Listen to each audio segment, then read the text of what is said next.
हम लोग समास के बारे में पढ़ेंगे और ऐसा ट्रिक पढ़ेंगे जो ट्रिक पे ही पूरे आप 6 प्रकार के समास को हल कर सकते हैं।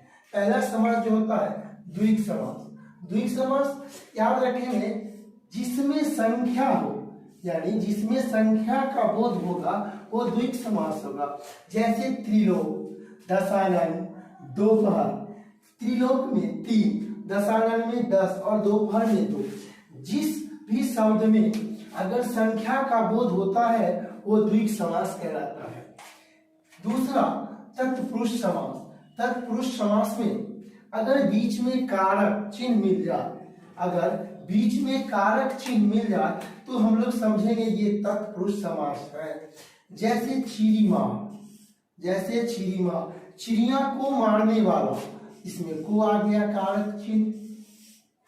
सिर तोड़, यानी सिर को तोड़ने वाला, ये हो गया कारक चिन्ह। यानी जिसमें कारक चिन्ह बीच में आ जाए वो हम लोग समझेंगे तत्पुरुष समास है। उसके बाद कर्मधारय समास। कर्मधारय समास अगर बीच में के समान या है जो, अगर बीच में के समान है जो अगर आ जाए तो हम लोग कहेंगे कर्मधारय समास है। जैसे पिता अंबर, पिता है जो अंबर। नील कमल, नील है जो कमल।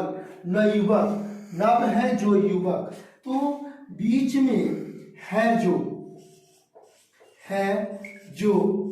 या के समान आ जाए तो ये सभी कर्मधारय समास कहलाते हैं। उसके बाद 4 नंबर द्वंद्व समास की बात करते हैं।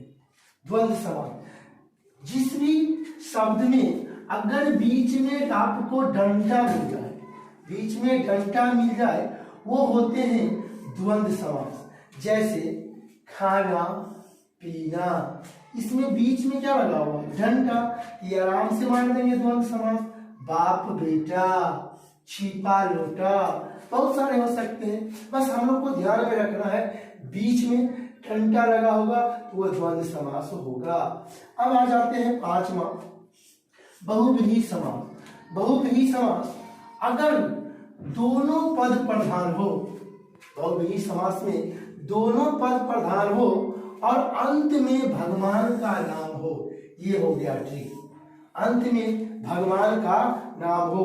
जैसे चंद्रशेखर, चंद्र है शेखर यानी महादेव, लास्ट में महादेव जी आ गए। नील है कमल, नील है कंठ यानी आ गया शिव जी।